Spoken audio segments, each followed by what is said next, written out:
Salam damai dan selamat datang kepada semua dalam rancangan Inverse edisi Bahasa Malaysia. Saya Elihandra bersama rakan moderator saya, Saudara Brandon, akan memimpin kita dalam perbincangan pada episod kali ini. Hari ini kita akan menyelami satu topik atau mempelajari topik yang sangat penting dan signifikan dalam kehidupan rohani kita yang bertajuk Sebuah Mesbah yang Muncul. Yes, Haryandra.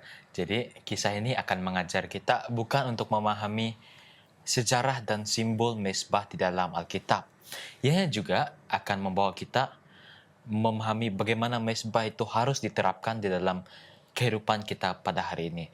Jadi, bersama kita hari ini ada dua penulis, yaitu yang tidak asing lagi, Saudari Shalin dan Saudara Adi. Selamat datang kepada Anda berdua. Terima kasih atas jemputan pada kali ini. Ya, terima kasih juga kerana sudi menjemput kami dalam rancangan ini. Ya, jadi sebelum kita mulakan perbincangan kita, saya ingin menjemput Saudari Shalin untuk memimpin kita dalam doa pembukaan. Okey, mari kita berdoa.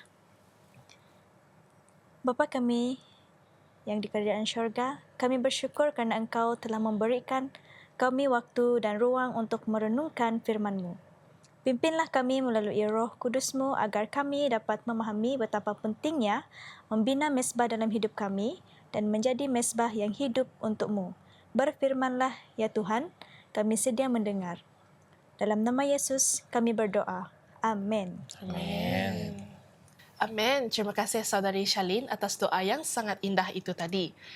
Jadi pada saat ini, mari kita lihat ayat utama renungan ini, iaitu dari Kejadian 12 ayat 7. Dan ayat ini berbunyi seperti ini. Ketika itu, Tuhan menampakkan diri kepada Abram dan berfirman, Aku akan memberikan negeri ini kepada keturunanmu, maka didirikannya di situ satu mesbah bagi Tuhan yang telah menampakkan dirinya kepadanya. Jadi Saudari Shalin, bolehkah anda berkongsi makna rohani yang mendalam daripada tindakan Abraham ini? Ya, sudah tentu boleh. Jadi mari kita lihat. Kita melihat bahawa sebaik sahaja Tuhan menampakkan diri dan menyampaikan janji kepada Abraham, tindak balas pertama Abraham ialah mendirikan mesbah. Ini menunjukkan bahawa Abraham bukan sahaja menghargai janji itu, tetapi juga mengiktirafkan kehadiran Tuhan secara aktif dalam kehidupannya.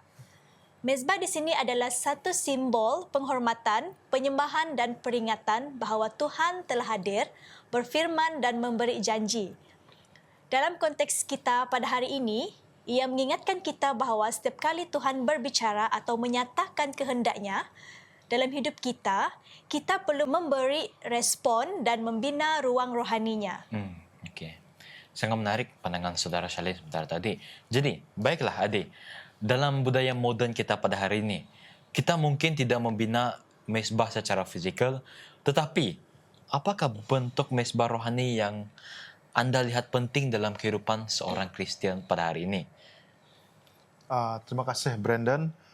Saya sangat setuju bahawa dalam konteks masa kini, mesbah bukan lagi batu ataupun dan tanah, tetapi waktu dan ruang hati yang kita sediakan untuk Tuhan. Jadi contohnya adalah waktu teduh yang konsisten, ibadah keluarga setiap pagi dan petang, tempat doa pribadi dan tindakan kasih dan pengampunan kepada orang lain. Jadi mesbah ini bukan sekadar disiplin rohani, tetapi ia menjadi tempat kita mengiktirafkan kehadiran Tuhan secara nyata dalam hidup kita. Jadi tanpa mesbah rohani, hidup kita akan menjadi sebok tetapi kosong. Jadi aktif tetapi tidak dipenuhi kuasa ilahi. Okey, terima kasih Saudara Adi. Jadi dalam renungan ini disebut bahawa mesbah juga adalah tempat pemulihan. Jadi Saudari Shalin, bagaimanakah mesbah itu menjadi tempat di mana pemulihan rohani itu berlaku? Okey, kita boleh lihat dalam Alkitab yang mengatakan mezbah bukan hanya tempat penyembahan, tetapi tempat korban persembahan. Ini melambangkan penyesalan dan pengampunan. Di atas mezbah itulah darah ditumpahkan sebagai simbol penebusan. Dan hari ini, semua itu menunjuk kepada salib Kristus, di mana korban yang sempurna telah diberikan. Mezbah menjadi satu tempat pemulihan kerana di situlah kita akan mengakui dosa kita, kita akan menyerahkan diri kita kepada Tuhan dan menerima pengampunan dan pembaharuan. Setiap kali kita datang kepada Tuhan di mezbah rohani, kita sedang mendapat penyucian dan kekuatan baru untuk hidup dalam kehendak-Nya. Okey. Idea yang sangat bernas daripada saudari Shalin kita sebentar tadi. Jadi, berbalik kepada saudara Adi. Dalam renungan ini juga terdapat suatu frasa yang menyentuh di mana dia berbunyi begini. Di tempat di mana mezbah dibina, hal yang tidak kelihatan menjadi nyata. Jadi begitu bunyi satu frasa sebentar tadi. Jadi, persoalan dia, bagaimana anda memahami penyataan ini dalam kehidupan praktikal anda? Okey, terima kasih Brandon. Jadi saya melihat begini, jadi apabila kita menyediakan waktu untuk Tuhan, contohnya melalui doa, firman ataupun dan ibadah. Okey. Jadi maka kuasa dan kehadiran Tuhan yang sebelum ini tidak terlihat menjadi nyata. Jadi orang lain akan melihat buah roh dalam kita, jadi perubahan hidup ataupun kisah yang tulen dan kekuatan yang mengampuni. Itu semua adalah hasil daripada kehidupan yang terhubung dengan mezbah. Jadi mezbah itu menjelmakan Tuhan dalam bentuk karakter. Jadi tindakan dan pilihan hidup kita. Tanpa mezbah, kita hanya berbicara tentang Tuhan. Jadi dengan mezbah kita membawa Tuhan dalam realiti hidup kita. Okey. Pandangan yang sangat baik daripada saudara Adi kita tadi. Okey. Ya, saya setuju dengan saudara Adi. Satu perkara yang sangat penting dalam kehidupan kita iaitu kita haruslah membawa Tuhan dalam realiti hidup kita. Jadi macam yang kita tahu, kalau kita bangun dari tidur pun, apa perkara yang pertama kita harus buat sebelum kita bangun tidur? Kita mesti berdoa kan? Kita patut memulakan hari kita untuk berbicara dengan Tuhan ataupun berdoa dengan Tuhan, dan kita harus akhiri hari-hari kita selepas pekerjaan kita di dunia ini, kita perlu akhirinya dengan doa juga. Betul. Okey. Jadi, saudari Shalin, apakah maksud menjadi mezbah itu? Apakah ia sekadar hidup suci atau lebih daripada itu? Bagaimanakah pendapat kamu? Okey, soalan ini soalan yang sangat baik bagi saya.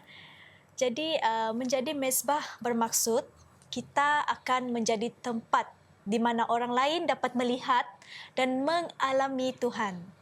Ini bukan hanya soal kesucian pribadi kita, tetapi juga kesaksian hidup yang membawa terang kepada dunia. Dalam Roma 12 ayat 1 mengatakan, Rasul Paulus menyeru kita untuk mempersembahkan tubuh kita sebagai korban yang hidup, kudus dan berkenan kepada Allah. Itulah penyembahan sejati. Jadi, bila kita mengampuni, bersabar, mengasihi dan melayani, kita sedang menjadi mezbah yang hidup, tempat orang boleh datang dan melihat kasih Tuhan dalam diri kita sendiri. Yes, okey. Terima kasih saudari Shalin atas maksud yang diberikan sebentar tadi. Jadi, Adi, bagaimanakah nasihat anda kepada seseorang yang ingin membina ataupun memulihkan mezbah rohani dalam hidup dia, tetapi dia berasa sedih, dia berasa letih, sibuk ataupun dia telah lama jauh daripada Tuhan? Apakah nasihat anda kepada orang yang seperti itu?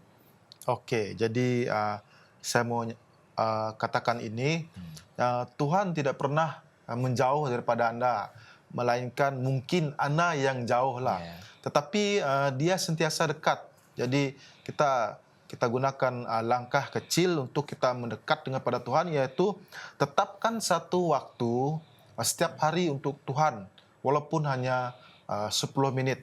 Jadi baca satu ayat Alkitab dan renungkan. Jadi apabila kita sudah membaca ayat, kita berdoa dengan jujur, tidak perlu panjang lebar. Jadi mezbah itu dibina bukan dengan skala besar, tetapi batu demi batu, hari demi hari. Dan percayalah, apabila anda membina mezbah itu, Tuhan akan hadir dan memulihkan hati anda. Okey, sangat bernas nasihat yang diberikan saudara Adi kita tadi. Jadi betul, membina mezbah itu haruslah dengan penuh kesabaran, hari demi hari sampailah mezbah itu siap dibina. Okey. Okey, terima kasih saudara Brandon dan juga saudara Adi. Hari ini kita telah mempelajari ataupun melihat bagaimana mesbah ini bukan sekadar sejarah tetapi satu panggilan kepada kita semua. Jadi untuk membina ruang kudus dalam hati kita, rumah dan komuniti kita. Shalin dan Adi, terima kasih kerana anda berdua sudah membuka pemahaman rohani kami kepada panggilan yang sangat penting bagi kehidupan kita sebagai seorang umat Seventh-day Adventist. Okey. Dan bagi anda yang mendengar pada hari ini, janganlah biarkan hari ini berlalu tanpa mengambil satu langkah ke arah membina ataupun memulihkan mesbah anda. Kerana apabila mesbah dibina, Tuhan akan menampakkan diri. Jadi sekarang mari kita memohon Saudara Adi untuk memimpin kita dalam doa penutupan. Oke, mari kita berdoa. Tuhan yang pengasih dan setia, kami bersyukur atas firman-Mu Tuhan dan pimpinan-Mu Tuhan. Begitu juga Tuhan kepada pendengar kami pada hari ini Tuhan, berkatilah mereka Tuhan,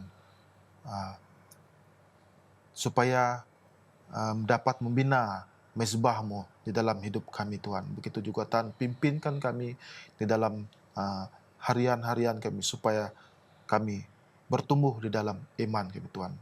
Terima kasih kerana Engkau telah mendengar doa kami. Semua ini kami serahkan dalam nama Tuhan Yesus yang telah menjadi juru selamat kami. Amin. Amin.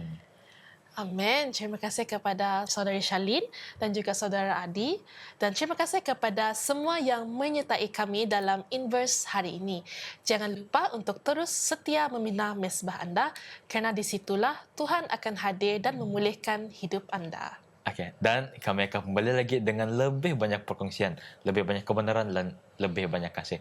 Jadi sampai kita berjumpa lagi dalam rancangan Inverse versi bahasa Malaysia pada episod yang seterusnya. Tuhan memberkati kita semua. Bye. Thank you.